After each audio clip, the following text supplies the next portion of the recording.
তো রাইতে যে হঠাৎ করে এভাবে বৃষ্টি হলো আর কিছুই জানলাম না। তো হরে কৃষ্ণ বন্ধুরা, তোমরা সবাই কেমন রয়েছো? আশা করি সবাই ভীষণ ভালো রয়েছো।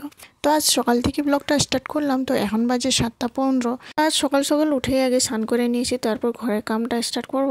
যে ধরুন কার্পেটের জুনটা পাইতে রাখছে, এটা তোলে মানে একটু বসে বসে পড়াই, তার জন্য একটু রাইতে করে পাইতে ধুয়ে দিই, নাহলে এই যে ঠান্ডা হয়, খুব টাইলসি ঠান্ডা থাকে। তো এখানে চটপট করে এখানে ঘরটা ঝাড়ু দিয়ে পরিষ্কার করে নিই, তারপর এখানে সকালের খাওয়াটা বানিয়ে নিব তাড়াতাড়ি করে। তো এখানে তার আগে আমি গ্যাসগুলো পরিষ্কার করে নিই, তারপর এখানে বাসনপত্র ছিল একটু ধুয়ে নিছি।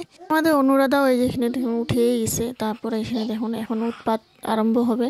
একটু যদি আমি কাজে ব্যস্ত থাকি, ও একটু দৌড়াদৌড়ি রাস্তা দিকে চলে যায়, খুব ভয় লাগে। আবার রাস্তা দিকে অনেক গাড়ি ঘোড়াও আসতে থাকে সকাল করেও, কোন সময় কার কার দরকার থাকে। তো এই যে দেখুন উঠে এখানে ঘরের কাজও করতে লাগে, বাচ্চাটাকেও দেখতে লাগে, সব কিছুই দেখতে লাগে। একা একা সামলাতেই দিন যায় আমার। আর এমন অবস্থা, এখন সময় মাথা ব্যথা হয়ে যায়, তাও কি করব, করতেই থাকা লাগে, কাম কাজ শেষে হয় না। ও পেটের জন্যই দৌড়াদৌড়ি, পেটের জন্য খাওয়া, নিজে খাইতেই দিন যায়, বাচ্চাকে সামলাও, ঘর সামলাও, সংসারের নীতি করতেই থাকবো, সারা জীবন শেষই হবে না।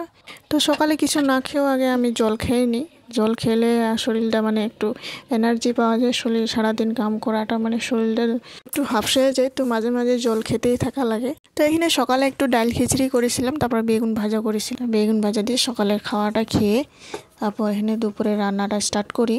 এনে ফুলকপি এনেছিলাম, ফুলকপিগুলো ভালো ছিল না, একটু এনে গরম জলে উসায়া, তারপর এখানে আলুটি একটু উসাইয়ে নিয়েছি, সুন্দর করে ছিলে পাঁচফোড়ন দিয়ে তেলের মধ্যে দিয়ে ভাজা ভাজা করে নিব। তারপর এখানে যোনটা মশলা একটু পেস্ট করে রেখেছিলাম, এটা জিরা বাটা, তো দিয়ে সুন্দর করে আমরা ভাজা ভাজা করে নিব মশলাটির লগে। তো তারপর এই যে দেখুন মটর একটু ছুলে রেখেছিলাম, মটরগুলো দিয়ে সুন্দর করে লড়াচড়া করে নিই। তারপর হলুদ লবণ দিয়ে সুন্দর করে আরেকবার একটু মিক্স করে নিব। তারপরে মিক্স করা হওয়ার পর তারপর একটু পরে জল দিয়ে দিব বেশি করে। তো 5 মিনিট মতো এখানে আমরা একটু বয়েল করে নিব। তারপর আধা বয়েল হয়ে যাওয়ার পর স্বাদ মতো একটু চিনি দিয়ে তারপর ধনিয়া পাতা দিয়ে আমরা সবজিটি নামাই নিব।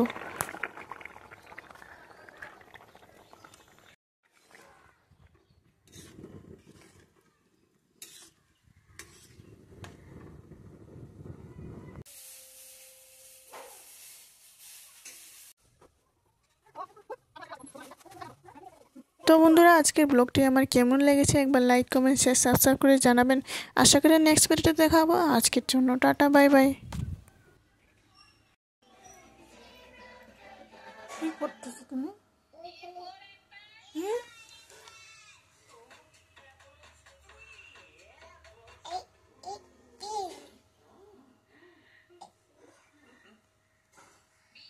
ঠান্ডা লাগছে?